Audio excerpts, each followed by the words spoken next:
The dust swirled across the Oregon Trail like a living thing, choking the air and obscuring the sun, as 19-year-old Nora Ellison watched in horror as the wagon train lurched forward without her. "Wait!" she screamed, her voice lost in the howl of the wind as she scrambled to her feet, her ankle throbbing in pain from where she had fallen chasing after her runaway horse. It was 1852, and being left behind on the trail to Oregon meant certain death. Nora's heart hammered against her ribs as the last wagon disappeared into the thick curtain of dust.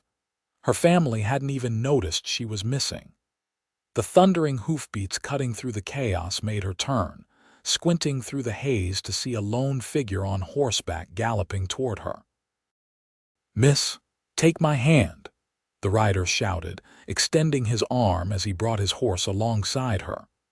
Nora looked up into the most striking blue eyes she had ever seen, set in a face weathered by sun and wind beneath a wide-brimmed hat. Without hesitation, she grasped his calloused hand, and he swung her up behind him with surprising strength. "Hold tight," he commanded, and Nora wrapped her arms around his waist as the horse surged forward. "Name's Yates Calloway," he called over his shoulder. "Wagon scout, saw you fall behind." "Nora Ellison," she managed to reply, her voice trembling with fear and relief. "Thank you for coming back." "Madam," Yates said, his voice firm as they galloped through the swirling dust, "I don't leave anyone behind." Little did Nora know that these words would change the course of her life forever, as the man who refused to leave her behind would become far more important to her than a simple rescuer on the dangerous trail west. The wagon train had gained significant ground by the time Yates's horse brought them within view. The dust had settled somewhat, revealing the line of covered wagons crawling across the vast prairie landscape. Nora clung to Yates, her body aching from the fall and the frantic ride. "There they are," Yates said, slowing his horse to a trot. "Your family in which wagon?" "The third from the back," Nora replied. "The one with the blue cloth tied to the corner." Yates nodded and urged his horse forward. As they approached the wagon train, Nora could see her mother's worried face peering out from beneath the canvas cover. When she spotted Nora, she cried out and began waving frantically. "Thomas! Thomas! They found her!" Her mother shouted to Nora's father, who was walking alongside the oxen. The wagon train ground to a halt as Yates brought his horse alongside Nora's family wagon. Her father, Thomas Ellison, a tall, stern man with a beard streaked with gray, helped Nora down from the horse. "Nora, where were you? We've been worried sick," he exclaimed, pulling her into a tight embrace. "I went after Daisy when she broke free," Nora explained, referring to their mare. "I fell and hurt my ankle. By the time I got up, you were all gone." She turned to look up at Yates, who remained astride his horse. "Mr. Calloway came back for me." Thomas Ellison looked up at the cowboy with gratitude in his eyes. "Thank you, sir. We're indebted to you." Yates tipped his hat. "Just doing my job, Mr. Ellison." His eyes met Nora's briefly, and she felt a strange flutter in her chest. "Madam," he said with a nod before turning his horse and riding toward the front of the wagon train. "You could have been killed out there," her mother, Margaret, fussed as she helped Nora into the wagon. "The Indians, wild animals, or worse. I'm fine, Mother," Nora assured her, though her ankle throbbed painfully. She settled onto the bedroll inside the wagon and winced as her mother examined her injury. "It's swollen, but I don't think it's broken," Margaret declared. "We'll wrap it tight and let it rest." As her mother tended to her ankle, Nora found her thoughts drifting to the man who had rescued her. There was something about Yates Calloway that intrigued her. Despite his rough exterior, there had been a kindness in his eyes, a steadiness in his manner that had calmed her fear. "Who is he?" Nora asked as her mother wrapped a strip of cloth around her ankle. Mr. Calloway, I mean. Margaret glanced up at her daughter. One of the scouts hired by the wagon master, been with us since independence, keeps mostly to himself. She tied off the bandage and patted Nora's leg. There, that should help. You'll need to stay off it for a few days. But I have my duties, Nora protested. Your sisters can manage, her mother replied firmly. We can't risk you injuring yourself further. We still have weeks of travel ahead. Nora sighed, resigned to her confinement in the wagon. As the train lurched forward again, she pulled aside the canvas flap and gazed out at the endless prairie. In the distance, she could just make out the silhouette of a lone rider, Yates, scouting ahead for the group. The days that followed passed slowly for Nora, confined as she was to the wagon. Her younger sisters, Emily and Sarah, took over her chores while she sat with her leg propped up, watching the unchanging landscape roll by. Occasionally, she would catch glimpses of Yates riding past the wagon, sometimes nodding in her direction, but never stopping to talk. It wasn't until the 5th day, when her ankle had improved enough for her to sit outside during the evening halt, that she spoke to him again. The wagons had circled for the night, and families were busy preparing their evening meals. Nora sat on a stool outside their wagon, helping to peel potatoes for the stew when a shadow fell across her hands. "How's the ankle, Miss Ellison?" Yates's deep voice made her look up with a start. "Much better, thank you, Mr. Calloway," she replied, feeling suddenly shy. In the fading light, she could see his features more clearly, the strong line of his jaw, the slight crook in his nose that suggested it had been broken once, and those remarkable blue eyes that seemed to see right through her. "Glad to hear it." He shifted his weight as if uncomfortable with small talk. "Trail gets rougher ahead. We'll be crossing a river tomorrow." "I'll be ready," Nora assured him. "I won't slow anyone down." A hint of a smile touched his lips. "Never thought you would." He glanced toward the center of the circle where the wagon master was gathering the men for a meeting. "I should go. Mr. Calloway," Nora called as he turned to leave. He paused, looking back at her. "I never properly thanked you for coming back for me." Yates studied her for a moment. "No need for thanks, Miss Ellison. Like I said, I don't leave folks behind." With that, he walked away, his spurs jingling softly with each step. Nora watched him go, aware of a strange tightness in her chest. "He's not for the likes of you, Nora." Her father's voice came from behind her, making her jump. "I don't know what you mean," she said quickly, returning her attention to the potatoes. Thomas Ellison sat down beside his daughter with a heavy sigh. "Men like Calloway, they're drifters. No roots, no future. We're going to Oregon to build something lasting, to give you girls a chance at a proper life." "I was just thanking him for his help," Nora protested. Her father patted her hand. "I know, sweetheart. Just remember what we're working toward. When we reach Portland, there will be suitable young men there. Men with prospects." Nora nodded dutifully, but as her father walked away, she couldn't help but glance toward the meeting where Yates stood, his tall figure outlined against the campfire. There was something about him that called to her, something that made her wonder what it would be like to be truly free, unburdened by the expectations that had shaped her entire life. The river crossing proved to be as challenging as Yates had warned. The waters were high from recent rains, turning what should have been a simple ford into a dangerous ordeal. Nora watched from inside the wagon as the men tested the depth, marking the safest path with tall branches stuck into the riverbed. When it came time for their wagon to cross, her father drove the oxen with grim determination, while her mother and sisters huddled inside with Nora, clutching each other as the wagon rocked precariously in the current. Water seeped in through the floorboards, soaking their belongings. "We're losing the path," her father shouted from the driver's seat. Nora peered out through the canvas opening to see that they had indeed drifted downstream, away from the marked crossing. Suddenly, there was a splash beside them, and Yates appeared on horseback, water up to his mount's chest. "Pull right, Ellison," he called to her father. "Follow me." With Yates guiding them, her father managed to correct their course. The wagon lurched onto the opposite bank, water streaming from its undercarriage.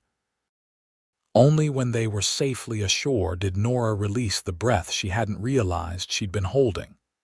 That evening, as the travelers dried their soaked belongings and rested their exhausted animals, Nora found Yates tending to his horse at the edge of camp. "Thank you again," she said, approaching him cautiously. "You seem to make a habit of rescuing us." Yates looked up, surprise evident in his expression. "Just doing what needs doing," he replied, returning his attention to brushing down his horse. "May I ask you something, Mr. Calloway?" He nodded without looking at her. "Why did you become a scout? It seems a lonely life." Yates's hand stilled for a moment. "Suppose it is," he admitted, "but I'm good at it, know the land, know the dangers, and I'm not much for crowds or towns. Have you always been on your own?" Nora pressed gently. He was quiet for so long that she thought he wouldn't answer. Finally, he said, "Since I was 16. Parents died of fever in Missouri. Had a knack with horses, so I found work where I could." "I'm sorry about your parents," Nora said softly. Yates shrugged. "Was a long time ago." He looked at her then, his expression unreadable. "What about you, Miss Ellison? Looking forward to Oregon?" Nora considered the question. "I suppose I am. Father says there will be opportunities there that we could never have back east." She hesitated. "But sometimes I wonder if I'm just exchanging one set of expectations for another." "What would you choose if you could choose anything?" Yates asked, his voice low and serious. The question caught Nora off guard. No one had ever asked her that before. I'm not sure," she admitted. "Something with more freedom, perhaps, to decide my own path." A ghost of a smile crossed Yates's face. "Freedom's worth a lot," he said. "More than most people realize until they've lost it." Before Nora could respond, her mother's voice called from across the camp. "Nora, come help with supper." "I should go," she said reluctantly. Yates nodded. "Best not keep your ma waiting." As Nora walked away, she felt his eyes on her back, and something stirred within her, a longing for something she couldn't quite name. A restlessness that had been growing since the moment he had pulled her onto his horse in the swirling dust. The weeks that followed brought new challenges as the wagon train pushed westward. They passed through lands where the grass grew so tall it brushed the bellies of the oxen, across barren stretches where water was scarce, and through narrow mountain passes where one misstep could send a wagon plummeting to destruction. Throughout it all, Yates Calloway remained a constant presence, riding ahead to scout the trail, helping families whose wagons had broken down, and occasionally bringing back fresh game for the communal pot. Nora found herself watching for him, her heart quickening whenever he rode past their wagon or stopped to speak with her father. Their conversations, though brief, became a source of quiet joy for Nora. Sometimes he would tell her about the land they were passing through, pointing out landmarks or sharing stories about the native tribes who inhabited the territories. Other times, they would simply sit in comfortable silence as the camp settled for the night, the stars spreading across the vast sky above them. One evening, as Nora sat mending a torn shirt, Yates approached with something wrapped in a cloth. "Thought you might like this," he said, handing it to her. Nora unwrapped the cloth to find a small carved wooden horse, its lines simple but elegant. "Did you make this?" she asked, running her finger along the smooth back of the figure. Yates nodded, looking almost embarrassed. "Gets lonely on night watch, keeps my hands busy." "It's beautiful," Nora said sincerely. Thank you. Noticed you lost your mare, he said, nodding toward where their remaining oxen were tethered. Figured you might want something to remember her by. The thoughtfulness of the gesture touched Nora deeply. I'll treasure it, she promised, clutching the carving to her chest. They were interrupted by the approach of Charles Bennett, the son of another family in the wagon train. Charles was a young man of 23, with aspirations of becoming a lawyer once they reached Oregon.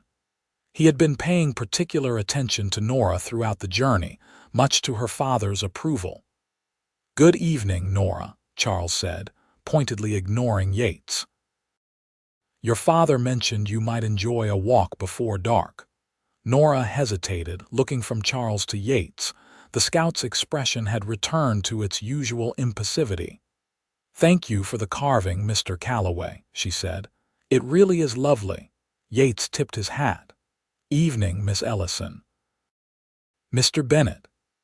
With that, he turned and walked away, his tall figure soon swallowed by the gathering shadows. Charles offered his arm, which Nora reluctantly took. As they strolled around the perimeter of the camp, he spoke animatedly about his plans for their new life in Oregon, barely pausing long enough for Nora to respond. "My father has already arranged for me to apprentice with a lawyer in Portland," he was saying. "Within a few years, I could establish my own practice. A man in such a position would need a suitable wife, of course." Nora's attention snapped back to the conversation. "I'm sure you'll find someone who meets your requirements, Charles," she said carefully. He smiled down at her, apparently missing her lack of enthusiasm. "I believe I already have, Nora. Our fathers have spoken, and our fathers have spoken about what?" Nora interrupted, stopping in her tracks. Charles looked surprised by her tone. "About our future, of course. It's all but settled. Once we reach Portland and get established, we'll announce our engagement." Nora felt as though the ground had dropped away beneath her feet. "I was not consulted about this," she said, her voice barely above a whisper. "Well, naturally, the final arrangements would involve you," Charles conceded, "but the understanding is in place. Your father sees the wisdom in the match, and so does mine." "And what about what I see, Charles? What about what I want?" He frowned, clearly perplexed by her reaction. "Nora, be reasonable. What young woman wouldn't want security, position, a good name? I'm offering you a future many would envy." "You're offering me a cage," Nora said, the words escaping before she could stop them. Charles's expression hardened. "I see. Perhaps that scout has been filling your head with nonsense. Wild notions unsuitable for a respectable young woman." "Mr. Calloway has done no such thing," Nora defended, anger rising within her. "But at least he treats me as if my thoughts and feelings matter." "Feelings?" Charles scoffed. "What place do feelings have in building a life? A marriage is a practical arrangement, Nora. Your father understands this, even if you don't." Nora pulled her arm from his. "I'm tired, Charles. I think I'll return to the wagon now." "Nora," he began, but she had already turned away, walking quickly back toward her family's camp, her mind racing with the implications of what she had just learned. Her father was waiting for her, his expression grave. "Charles tells me you were less than receptive to his attentions," he said without preamble. "You arranged a marriage for me without even discussing it with me," Nora replied, struggling to keep her voice steady. "How could you, father?" Thomas Ellison sighed heavily. "I'm doing what's best for you, Nora. Charles Bennett comes from a good family. He has prospects, education. He can provide for you." "But I don't love him," Nora protested. "Love," her father said dismissively. "Love is a luxury we can't afford on the frontier, Nora. What we need is stability, security. Charles can give you that. And what about happiness? What about choice? You're young. You don't understand the realities of life yet." He placed a hand on her shoulder. "Trust me, daughter, in time you'll see the wisdom of this match." Nora pulled away from his touch. And if I refuse, her father's expression hardened. Then you would be turning your back on this family and everything we've worked for. Is that what you want? The weight of his words pressed down on her like a physical force. This was the man who had raised her, who had always protected her, who believed with absolute certainty that he knew what was best for her future. How could she defy him when doing so might tear her family apart? I need time to think, she said finally. Her father nodded, his expression softening slightly. Take the time you need, but remember we'll reach Oregon soon. Decisions will have to be made. As Nora retreated to the privacy of the wagon, she clutched the wooden horse Yates had carved for her, running her fingers over its smooth surface as tears filled her eyes.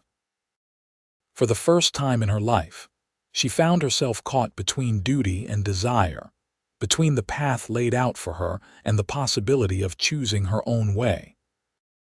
And in the darkness of her thoughts, it was Yates Calloway's face she saw, the man who had refused to leave her behind, who listened when she spoke, who seemed to understand her yearning for freedom because he lived it every day. The following morning brought news that changed everything. The wagon master announced that they were approaching territory known to be frequented by hostile bands of raiders. As a precaution, he was sending Yates ahead to scout the safest route and to look for any signs of danger. How long will he be gone? Nora asked her father after the morning meeting. Thomas Ellison shrugged. A few days, perhaps more. Calloway knows what he's doing.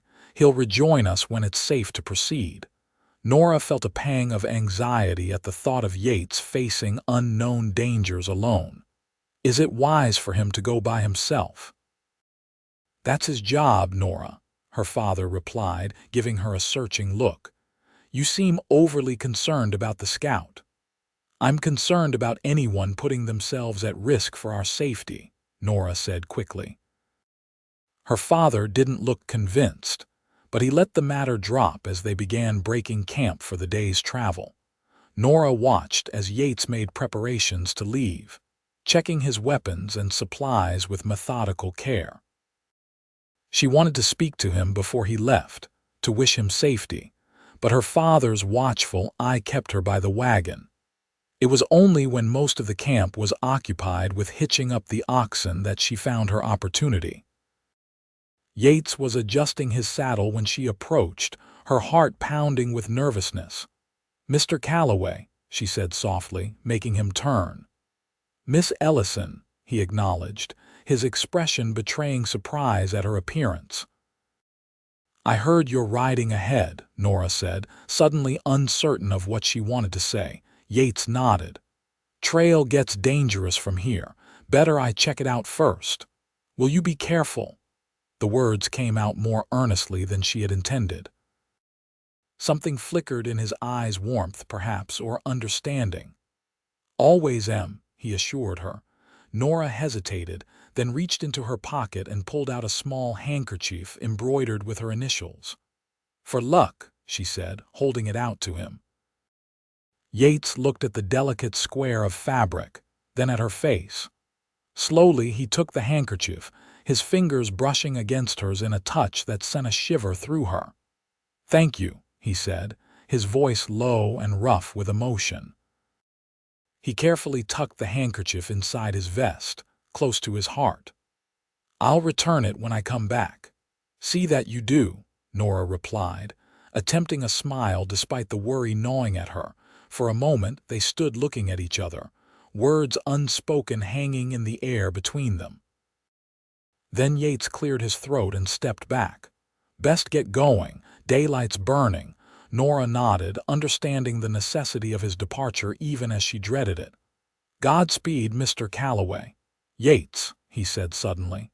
"My name's Yates." "Godspeed, Yates," Nora amended, her heart warming at the simple intimacy of using his given name. He mounted his horse with fluid grace, looking down at her one last time. "Take care, Nora," he said softly, and then he was gone, riding away from the camp and into the unknown terrain ahead. Nora watched until he disappeared from sight, a strange emptiness settling within her. It was only when her mother called her name that she turned away, returning to the wagon and the life that suddenly felt like it belonged to someone else. The days that followed were some of the most difficult of the journey. Without Yates to guide them, the wagon train proceeded cautiously, everyone on edge as they moved through a landscape that seemed increasingly hostile. The vegetation grew sparse, and water sources became harder to find. The heat was oppressive, beating down on the travelers with relentless intensity.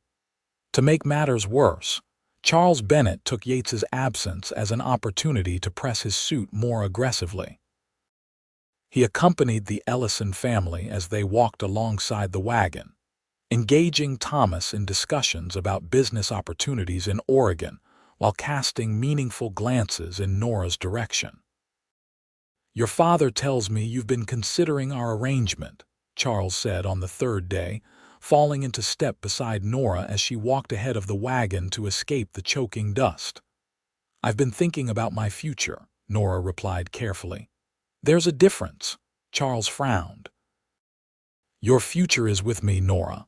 The sooner you accept that, the happier we'll all be." "And if I can't accept it?" she asked, voicing the question that had been haunting her since their conversation. "Then you'll be turning your back on your family's welfare," Charles said, his tone hardening. "Your father is counting on our family's joining. He's already discussed potential business partnerships with my father. Backing out now would be problematic." The implication was clear: her refusal would have consequences beyond her personal happiness. It would affect her family's prospects in their new home, perhaps even their financial stability. "I need more time," Nora said, quickening her pace to pull ahead of him. "Time is running out, Nora," Charles called after her. "We'll be in Oregon before you know it." That night, as the wagon train settled into an uneasy rest in a sheltered valley, Nora sat outside long after the others had retired, staring up at the stars and wondering where Yates was, whether he was safe, whether he was looking at the same stars and thinking of her. "Can't sleep." Her mother's voice startled her from her reverie. Nora shook her head as Margaret Ellison settled beside her on the ground, wrapping a shawl around both their shoulders against the night chill. "Your father means well," Margaret said after a moment of silence. "He wants security for you." "I know," Nora acknowledged. "But doesn't my happiness matter too?" her mother sighed. "Of course it does. But happiness can be found in many places, Nora, sometimes in the most unexpected ones." "Did you love father when you married him?" Nora asked suddenly. Margaret was quiet for a long moment. "Not at first," she admitted finally. "It was an arrangement between our families, much like what your father has in mind for you and Charles, but I came to love him in time." "And if you hadn't," Nora pressed, "what then?" "Then I would have done my duty anyway," her mother replied. "That's what women do, Nora. We adapt, we endure, we find contentment where we can." Nora's heart ached at the resignation in her mother's voice. "Is that all I have to look forward to? Adaptation and endurance?" Margaret turned to look at her daughter, her expression softening in the moonlight. "What is it you want, Nora? Truly," the question, so similar to the one Yates had asked her, brought tears to Nora's eyes. "I want to choose," she whispered. "I want my life to be my own." Her mother was silent for a long time, her gaze returning to the star-filled sky. "There's a price for such freedom," she said finally. "Are you willing to pay it?"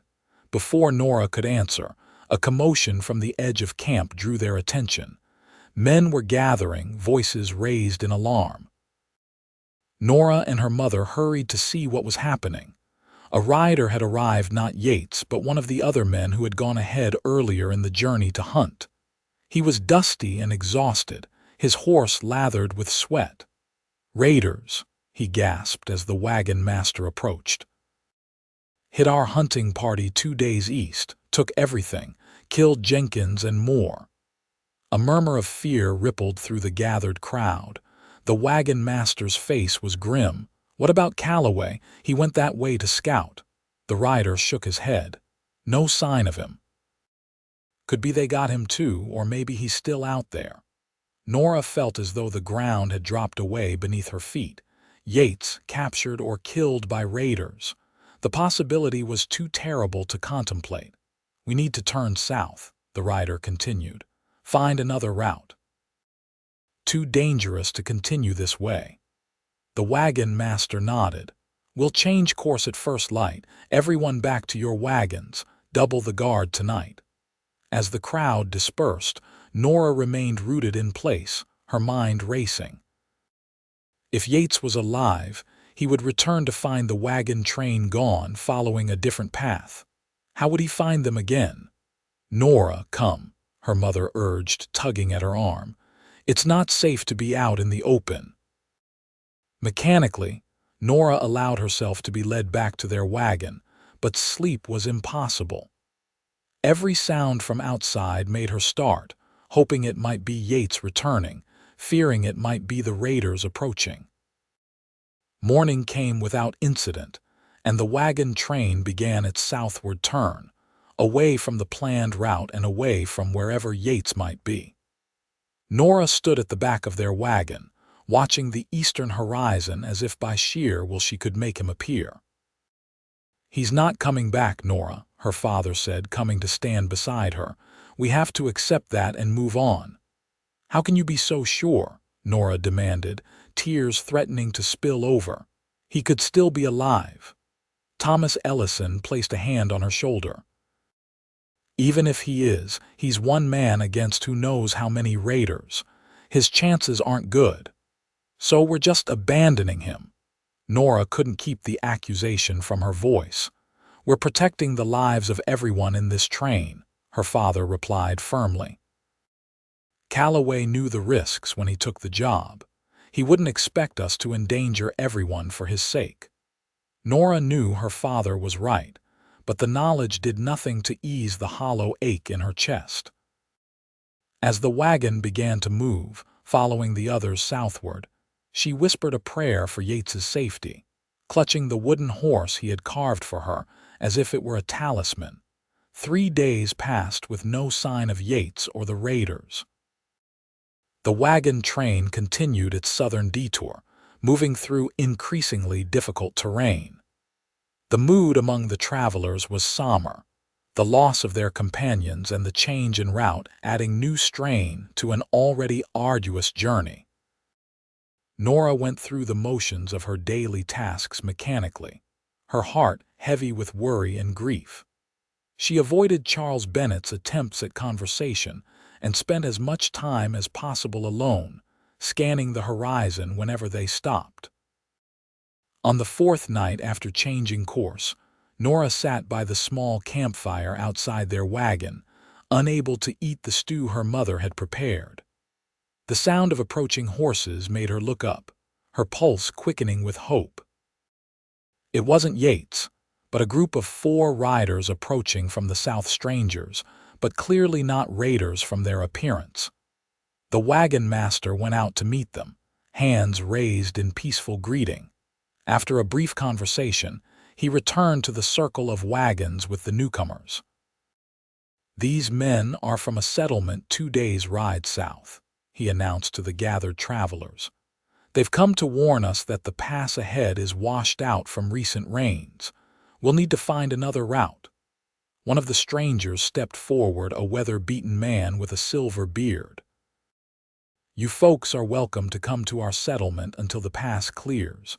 It's not much, just a trading post and a handful of cabins, but it's safe. The wagon master turned to the group. What do you say? Push on and look for another way around or take shelter for a few days. A discussion broke out among the families. Some were eager for the respite, while others, including Thomas Ellison, were concerned about further delays. We're already behind schedule because of this detour, Thomas argued. The longer we take, the harder it will be to get established before winter. Better late than dead, someone else countered. Those raiders could still be out there. In the end, the decision was made to accept the strangers' offer of temporary shelter. The settlement, they were told, was called Hunter's Creek, a small outpost that served as a trading point for trappers and the occasional wagon train. As the travelers prepared to sleep, anticipating an early start toward the settlement the next day, Nora overheard a conversation between two of the newcomers that made her blood run cold. "Shame about that scout they lost," one was saying as they passed near the Ellison wagon. "Young feller rode into our place 2 days ago, half dead from a bullet wound." Nora froze, her heart hammering in her chest. "Yep," the other replied. "Said he was looking for a wagon train. By the time Doc patched him up enough to talk straight, he was insisting on riding out to find them." "Stubborn cuss." "What was his name?" Nora called out before she could stop herself, emerging from the shadows near the wagon. The men turned, startled by her sudden appearance. "Don't rightly recall, miss," the first one said. "Tall fella, blue eyes. Had a nasty wound in his side where a bullet grazed him." "Yates Calloway," Nora breathed. "That's Yates. He's alive." The men exchanged glances. "If it's your friend you're thinking of, miss, I wouldn't get your hopes up too high. He was in a bad way when he left and heading east, not south. He'll never find you folks now." Nora's mind raced. Yates was alive but injured, searching for the wagon train along their original route while they were heading in the opposite direction. Unless someone told him about the change in plans, he would continue looking until. She couldn't bear to complete the thought. "Thank you for telling me," she said to the men, her decision already forming in her mind. "Excuse me." She returned to the wagon, her thoughts in turmoil. Yates was alive and he was looking for them for her, she dared to hope. But he was wounded and searching in the wrong direction. The raiders were still a threat, and the territory was vast and unforgiving. As her family slept, Nora lay awake, torn between duty and the desperate need to do anything to help Yates. By dawn, she had made her choice.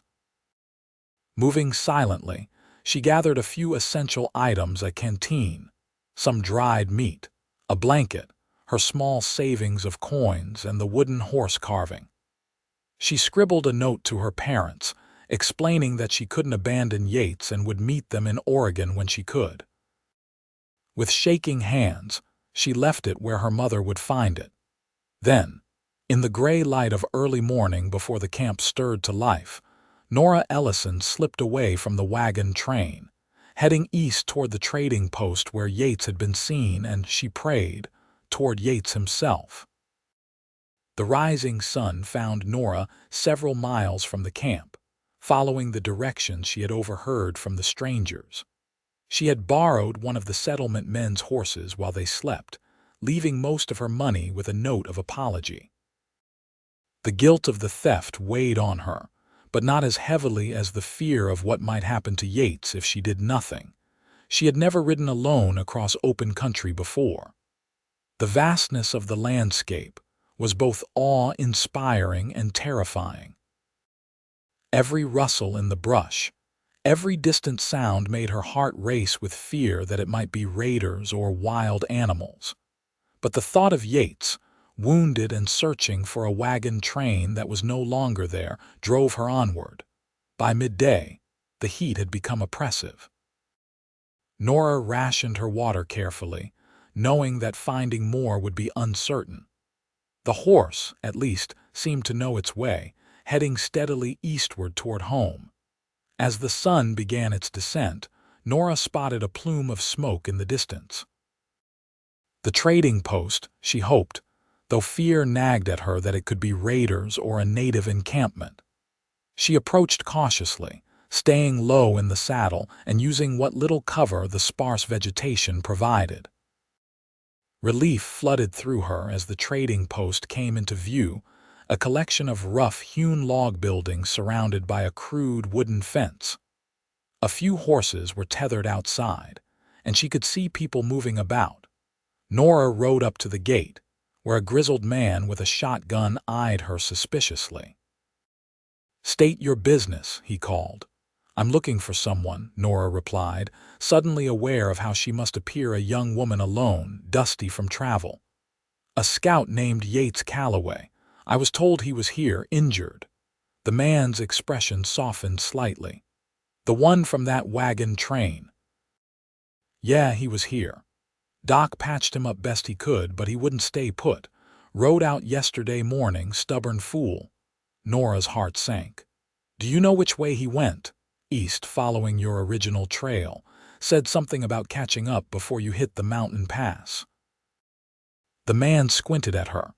"You alone, miss? Where's the rest of your people?" "They turned south," Nora explained. "There was word of raiders ahead, but Yates doesn't know that. He's looking for us in the wrong direction." Understanding dawned on the man's face.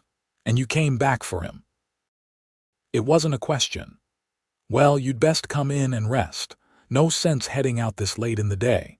Nora wanted to protest, to continue her search immediately, but exhaustion and common sense prevailed. She dismounted, her legs shaky from hours in the saddle. "Name's Henry," the man said, extending a weathered hand. "Run this place with my wife, Martha. She'll get you something to eat." "Thank you," Nora said gratefully. "I'm Nora Ellison." Henry led her inside the main building, a combination of trading post and tavern. A few men looked up as they entered, their curious gazes making Nora uncomfortable. "Martha," Henry called. "We got a visitor." A plump woman emerged from a back room, wiping her hands on her apron. Her eyes widened at the sight of Nora. "Land's sakes, child, you look half dead. Come sit down before you fall down." Nora allowed herself to be led to a rough wooden table, where Martha quickly brought her a bowl of stew and a cup of coffee. The food was simple but hot, and Nora hadn't realized how hungry she was until she began to eat. "Now," Martha said, sitting across from her, "what's this about you looking for that scout? Henry says you came alone." Nora explained the situation between mouthfuls of stew. Martha and Henry exchanged glances as she spoke, their expressions a mixture of concern and something else, understanding, perhaps. "That's quite a risk you've taken, coming after him by yourself," Martha observed when Nora had finished. "Your family must be beside themselves with worry." Guilt twisted in Nora's stomach. "I left a note," she said, though the explanation sounded inadequate even to her own ears. "I couldn't just let him die out there, not when he came back for me." Martha reached across the table and patted Nora's hand. "Love makes us do foolish things sometimes," she said gently. "I didn't say anything about love," Nora protested, feeling her cheeks grow warm. Martha smiled knowingly. "You didn't have to, dear." "How badly was he hurt?" Nora asked, changing the subject. Henry answered. "Bullet grazed his side. Lost a fair amount of blood, but Doc said it wasn't as bad as it looked. Still, he was in no condition to be riding out, especially alone." "I need to find him," Nora said, determination hardening within her. "First thing tomorrow." Martha nodded. "You'll need supplies. And not those skirts either. I've got some boys' clothes that might fit you, be a sight more practical for riding." Nora blinked in surprise. "You're going to help me?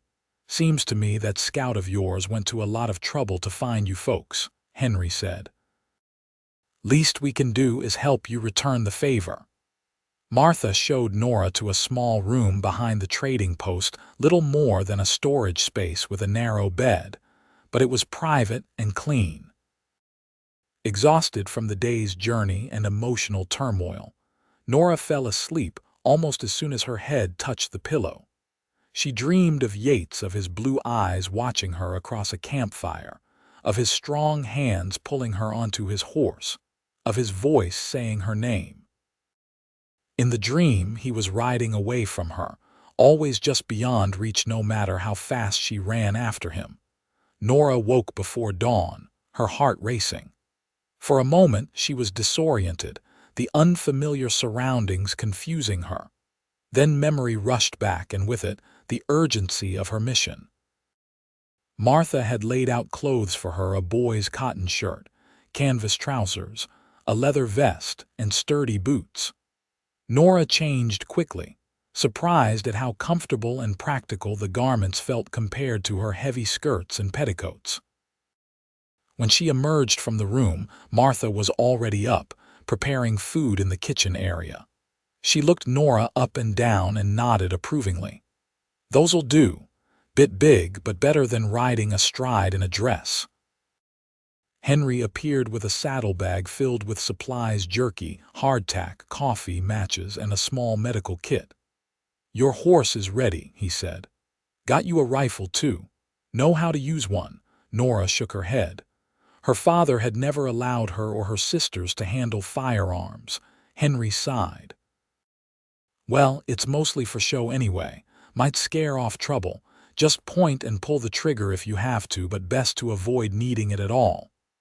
After a quick breakfast, Nora prepared to leave. Martha pressed a folded piece of paper into her hand. "Map of the area," she explained. "I've marked the likely route your scout would have taken. There's an old trapper's cabin here," she pointed to an X on the map. "If he's hurt worse than he let on, he might have holed up there." "Thank you," Nora said, overwhelmed by the kindness of these strangers. "I don't know how to repay you." "Find your man and get him somewhere safe," Henry said gruffly. "That'll be payment enough." As Nora mounted the horse, now properly supplied for her journey, Martha handed up a final parcel. "Bandages and medicine," she said. "If his wound's gone bad, you'll need these." With a final wave of thanks, Nora rode out of the trading post, heading east along the original trail. The sky was lightening, painting the landscape in shades of pink and gold. Despite the danger and uncertainty ahead, Nora felt a strange sense of exhilaration. For the first time in her life, she was making her own choices, following her heart instead of others' expectations. "I'm coming, Yates," she whispered to the rising sun. "Just hold on." The trail was easy to follow at first, a well-worn path beaten down by countless wagons and horses. Nora rode steadily, scanning the horizon for any sign of a lone rider. By midday, she reached a small stream where she refilled her canteen and let the horse drink. As she prepared to continue, Nora noticed something caught on a bush near the water's edge, a scrap of fabric that looked familiar.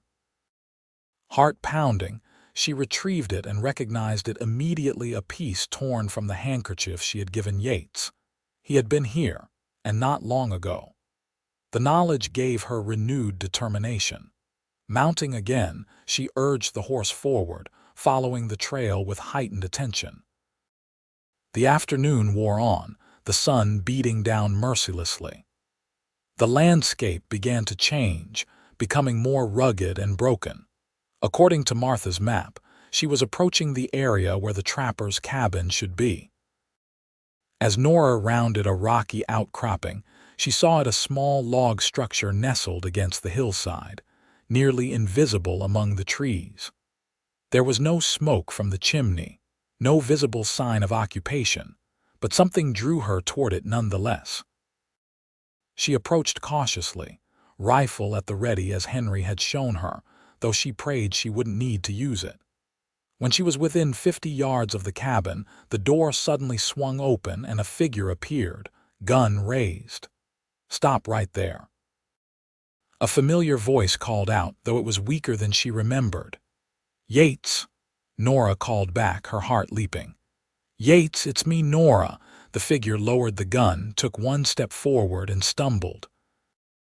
Without thinking, Nora kicked her horse into a gallop, covering the remaining distance in seconds.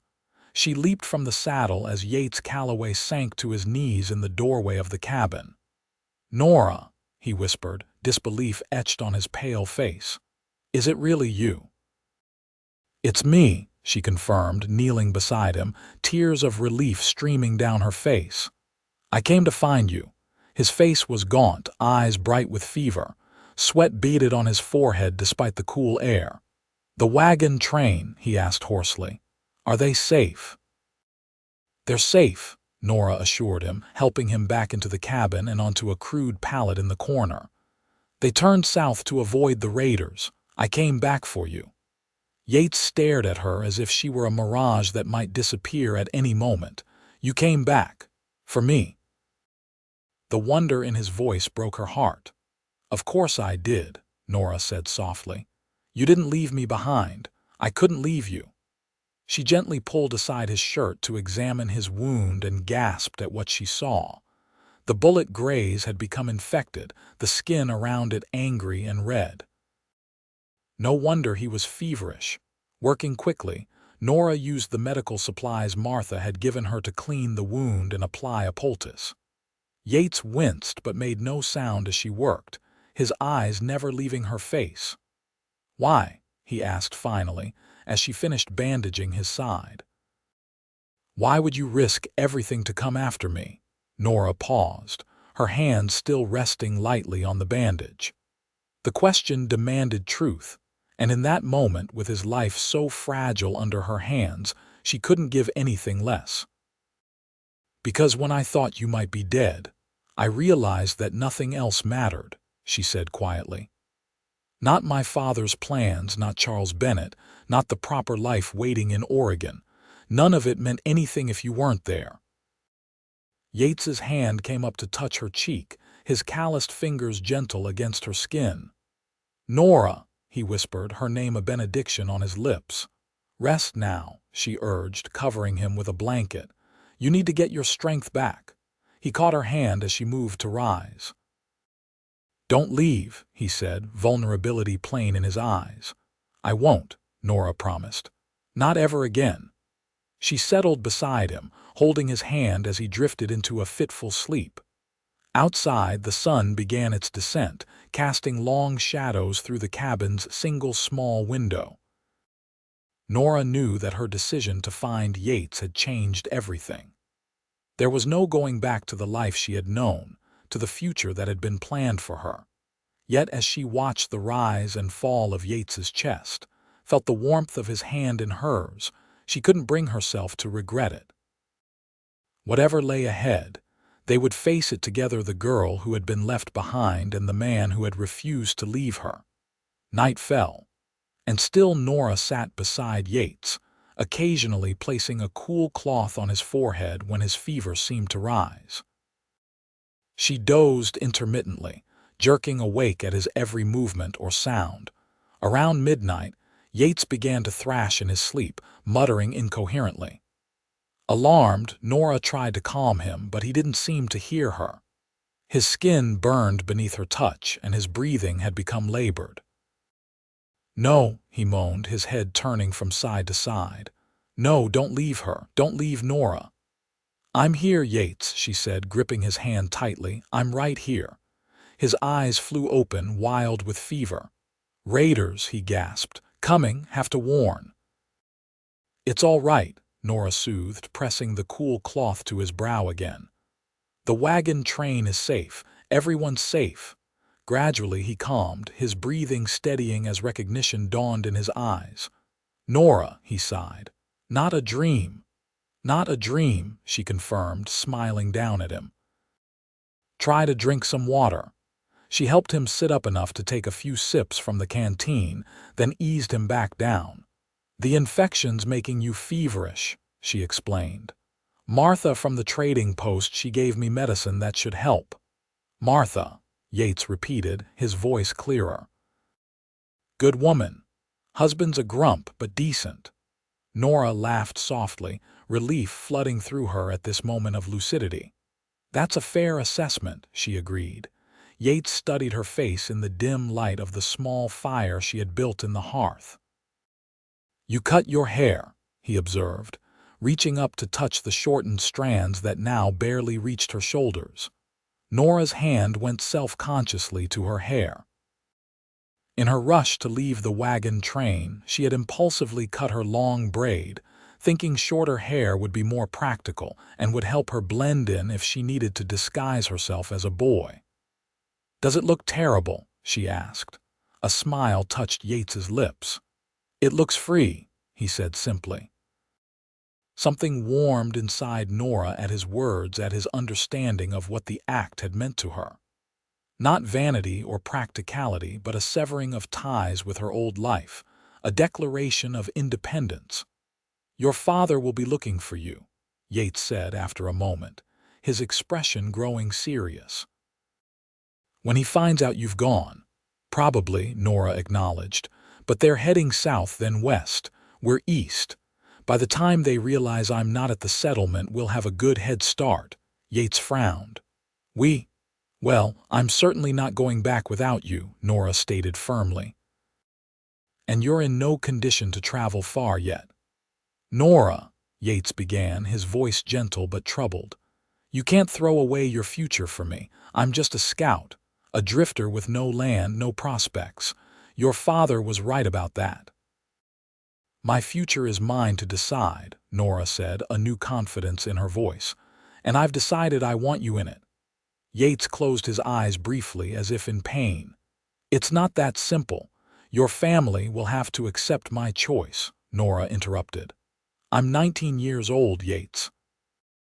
Old enough to know my own mind and heart." He looked at her for a long moment, searching her face. "And what does your heart tell you?" he asked finally, his voice barely above a whisper. Nora took a deep breath. "That from the moment you came back for me in that dust storm, something changed. That I feel more alive when I'm with you than I ever have before. That the thought of never seeing you again is more frightening than any raider or wild animal." She paused, gathering her courage for the words she had never said aloud. "That I love you, Yates Calloway. And I think you might love me too." The silence that followed seemed to stretch for an eternity. Then Yates reached up, his hand tangling in her shortened hair as he drew her face down to his. "I do," he murmured against her lips. "God help me, I do." Their first kiss was gentle, tentative, a question and an answer all at once. When they parted, Nora's heart was racing, and Yates's eyes were dark with emotion. "This won't be easy," he warned. "Your father won't give up without a fight." "Then we'll just have to be ready," Nora replied, a smile curving her lips. "But first you need to heal." Yates nodded, exhaustion clearly overtaking him again. "Stay with me?" he asked, his eyelids growing heavy. "Always," Nora promised, settling beside him once more. As Yates drifted back to sleep, Nora gazed into the fire, contemplating the path ahead. It wouldn't be smooth or certain, but for the first time it was truly hers to choose. Over the next 3 days, Nora nursed Yates back to health. The infection gradually subsided, his fever broke, and color returned to his face. They talked for hours, learning each other's stories, sharing dreams and fears, falling more deeply in love with each passing day. Yates told her about his childhood in Missouri, about losing his parents to fever when he was 16, about the years of wandering that had followed. Nora spoke of her sheltered upbringing, her secret yearning for adventure, her growing frustration with the narrow path laid out for her. "What will we do when you're well enough to travel?" Nora asked on the third evening, as they sat together by the fire sharing a simple meal of rabbit stew she had managed to prepare from one of Yates's traps. "I've been thinking about that," Yates replied, setting aside his empty bowl. His strength was returning rapidly, though he still moved with care to avoid straining his healing wound. "We could head west on our own, but it would be dangerous. Or we could go back to the trading post, wait there until another wagon train comes through." Nora considered the options. "What about Portland? Could we still go there, just not with my family's wagon train?" Yates nodded slowly. "It's possible, but your father would likely hear about it if we showed up in the same town. Oregon's growing, but it's not that big yet." "I don't want to hide forever," Nora said, meeting his gaze steadily. "I want a life with you, Yates. A real life, not one spent looking over our shoulders." He took her hand, his thumb tracing circles on her palm. What if we went somewhere else entirely, California maybe? Or north to Washington Territory, make a fresh start where no one knows us? The idea was both frightening and exhilarating. Could we do that? Just choose a place and build a life? Yates smiled, the firelight dancing in his eyes. That's what people do out here, Nora. They take chances. They make their own way. Nora thought about it, trying to imagine a future so different from the one she had always expected. What would we do? How would we live? I've got some money saved, Yates said. Not much, but enough to get us started. I know horses, could work as a trainer or start a small ranch if we found the right land. You're smart, adaptable. We'd figure it out together. Together, Nora repeated, liking the sound of the word. But first, we need to get you fully recovered. Yates pulled her closer, his arm wrapping around her shoulders. I'm stronger every day thanks to you. Nora leaned into him, savoring the warmth and solidity of his presence. Another few days, then we'll decide which direction to go. Yates agreed, pressing a kiss to her temple. No rush. For the first time in a long while, I'm exactly where I want to be. They sat in comfortable silence as the fire burned down to embers, two souls who had found each other against all odds, contemplating a future neither had imagined but both now desired more than anything. The decision about their next move was made for them sooner than expected. On the morning of the 5th day, as Nora was checking Yates's wound now healing cleanly with no sign of infection, a sound from outside the cabin made them both freeze. Horses. Several of them, approaching rapidly. Yates was on his feet in an instant, moving to the window with his gun in hand. 6 riders, he reported tensely. Coming fast. Nora joined him at the window, her heart pounding. Raiders? Yates shook his head. Don't think so. They're riding openly, not trying to conceal their approach. He squinted, then his expression changed. It's your father. I recognize him at the front. Nora's blood ran cold. How did he find us? Trading post, most likely, Yates said grimly. Someone must have told him about you asking for me. What do we do? Nora asked, panic threatening to overwhelm her. Yates turned to her, his expression resolute. We face him, together. I won't hide from this, Nora, not if you're sure about us. I'm sure, she said without hesitation. Yates nodded, then moved to the door. Stay inside until I call you, he said, his voice gentle but firm. Let me talk to him first. Reluctantly, Nora agreed. She watched through the window as Yates stepped outside, standing tall and straight despite his recent injury. Her father and the other riders, she recognized Charles Bennett among them, along with several men from the wagon train reined in their horses a short distance from the cabin. Calloway, Thomas Ellison called, his voice carrying clearly through the morning air. Where is my daughter? She's safe, Mr. Ellison, Yates replied calmly. Unharmed and here of her own free will. Thomas dismounted, his movements stiff with anger. I'll be the judge of that. Stand aside. Sir, with all due respect, I think we should talk first, Yates said, not moving from his position. Charles Bennett dismounted as well, his hand resting on the gun at his hip. You've abducted an innocent young woman, Calloway. There's nothing to talk about except how quickly you'll hang. I didn't abduct anyone, Yates countered, his voice hardening. Nora came looking for me when she heard I was injured. She saved my life. A likely story, Charles scoffed.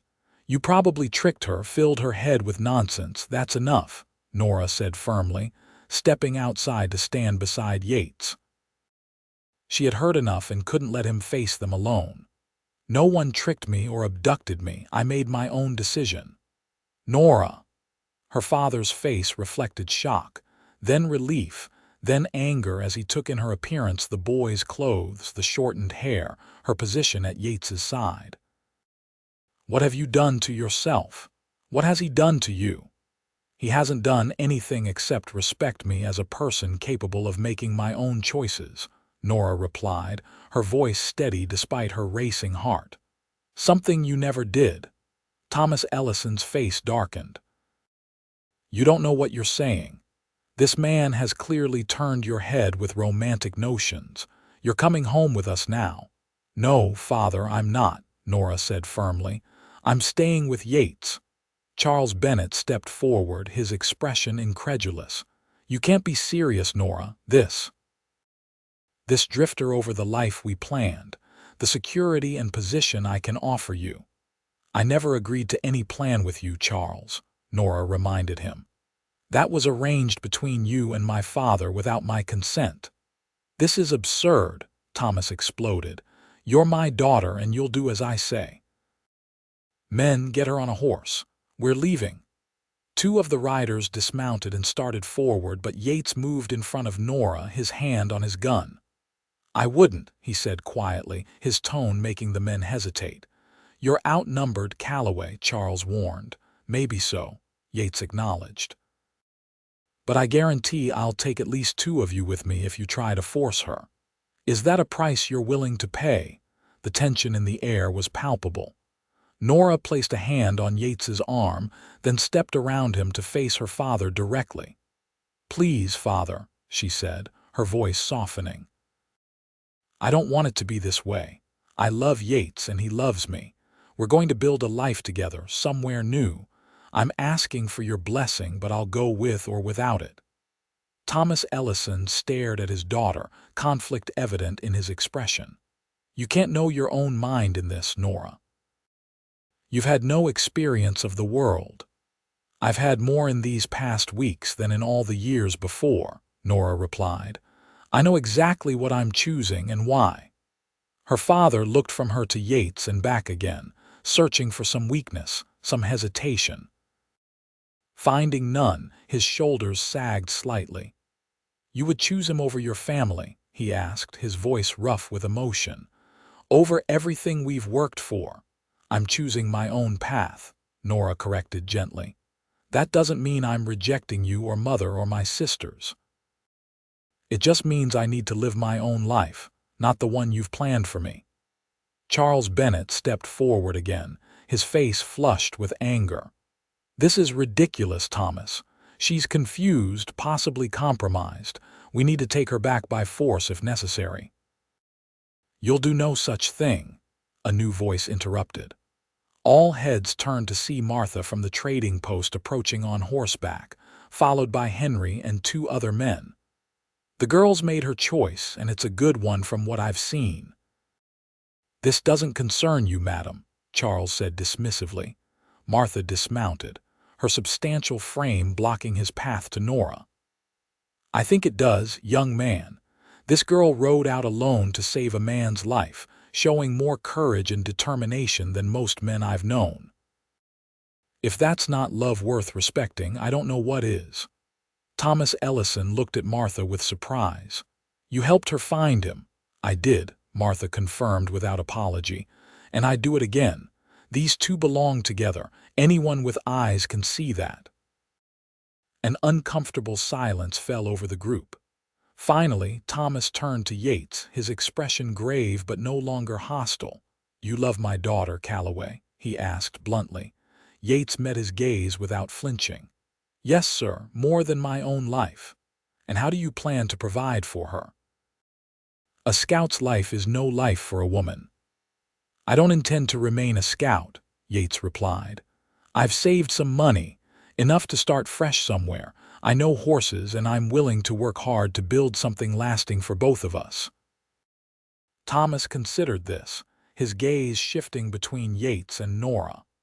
The love between them was undeniable, visible in the way they stood together, in the protective stance Yates maintained, in the certainty of Nora's expression. Thomas, Martha said gently. Sometimes our children choose paths we wouldn't have chosen for them, but that doesn't make those paths wrong. Thomas Ellison sighed heavily, the fight seeming to go out of him. Your mother is worried sick, he said to Nora. She deserves to know you're safe, at least. Nora's heart lifted with cautious hope. We could write to her once we're settled, let her know where we are. And where will that be? Her father asked. Nora looked to Yates, who squeezed her hand reassuringly. We were thinking of Washington Territory, she said. It's growing with opportunities for people willing to work hard. Charles Bennett made a sound of disbelief. This is preposterous. Thomas, you can't possibly be considering accepting this. This elopement, Thomas turned to Charles, his expression hardening. I may not have approved of my daughter's methods, Bennett, but it's clear to me now that forcing her to marry you would have been a mistake. She's made her choice. A choice she'll regret, Charles snapped, glaring at Yates. When winter comes and she's freezing in some crude cabin with no comforts and no society, she'll realize what she's thrown away. I doubt that, Martha interjected dryly. This one's got pioneer spirit. She'll do just fine. Thomas Ellison stepped forward, stopping directly in front of Yates. If you ever hurt her, if she ever wants to come home for any reason and you try to stop her, I will find you. Understand? Yes, sir, Yates replied solemnly, but it won't come to that. Thomas nodded once, then turned to Nora. To her surprise, his eyes were damp. You're so like your grandmother, her spirit, her determination. She'd be proud of you, I think. Thank you, Father, Nora whispered, tears welling in her own eyes. Thomas cleared his throat. Your mother packed your belongings when we realized you were gone. Said you'd need them wherever you ended up.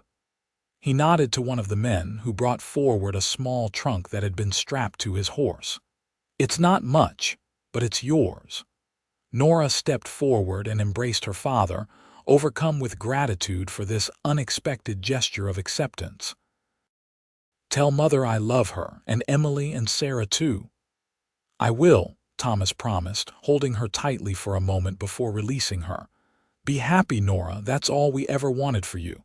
He stepped back, visibly collecting himself. Calloway, he said, extending his hand to Yates. Take care of my daughter. Yates shook the offered hand. With my life, sir.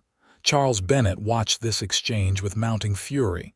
You're all fools, he spat, turning abruptly and mounting his horse. You'll regret this, Nora, and you, he pointed at Yates, watch your back. With that, he wheeled his horse around and galloped away. Thomas watched him go with a frown. He's harmless, he said, though he didn't sound entirely convinced. Just wounded pride. He turned back to Nora and Yates. We should be on our way. The wagon train will be waiting. Thank you, Nora said again, her heart full, for understanding. Her father managed a small smile. I wouldn't go that far, but I'm trying. He mounted his horse and looked down at them. Write when you can. Your mother will worry otherwise. We will, Nora promised. With a final nod, Thomas Ellison and his companions turned their horses and rode away, leaving Nora and Yates standing together outside the small cabin that had become the beginning of their shared story. Martha approached them, her expression warm. Well, she said, hands on her hips, looks like you two have some planning to do. Yates put his arm around Nora, drawing her close to his side. Yes, madam, I believe we do. Washington Territory, Henry grunted, joining them. Good choice. Growing fast, plenty of opportunities. Know a fellow up there who might have worked for you if you're interested. We are, Yates confirmed, looking down at Nora with a question in his eyes. She nodded, smiling up at him. You're welcome to stay at the trading post until you're ready to travel, Martha offered. No charge, mind you. Consider it our wedding gift. Wedding, Nora repeated, startled. Martha raised an eyebrow. I assume you two are planning to make this official before heading north. There's a preacher who stops by our place every few weeks. Due next Tuesday, in fact. Yates turned to face Nora fully, taking both her hands in his. What do you say, Miss Ellison? Would you do me the honor of becoming my wife? I don't have much to offer except my heart and my promise to love you for all my days. Tears of happiness spilled down Nora's cheeks as she looked up at the man who had refused to leave her behind, who had seen the spirit inside her when everyone else saw only a proper young lady to be molded to their expectations. "Yes," she said simply.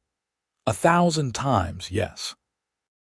As Yates gathered her into his arms and sealed their promise with a kiss, Nora knew with absolute certainty that she had found her true path, not the one that had been mapped out for her, but one she had chosen for herself, with the man who had turned back when the wagons rolled on. 2 years later, Nora Calloway stood on the porch of their small but sturdy cabin, watching as Yates drove the wagon up the dirt road that led to their homestead. Their homestead, the thought still filled her with wonder and pride. The land they had claimed in Washington Territory had proven fertile. The small horse breeding operation Yates had established was beginning to gain a reputation for quality, and their modest farm provided most of what they needed to live comfortably, if not luxuriously. Nora placed a hand on her swollen belly, feeling the baby shift beneath her touch. Their first child was due in less than a month, and the thought of expanding their family filled both her and Yates with joy and anticipation. "Mail came," Yates called as he brought the wagon to a halt. He jumped down, looking boyishly excited.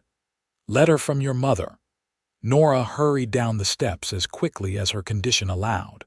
Margaret Ellison had become a faithful correspondent once they had settled, sending news of the family and life in Portland. Thomas had eventually established a successful mercantile business there, and Emily had recently become engaged to a promising young doctor. "Any news of Sarah?"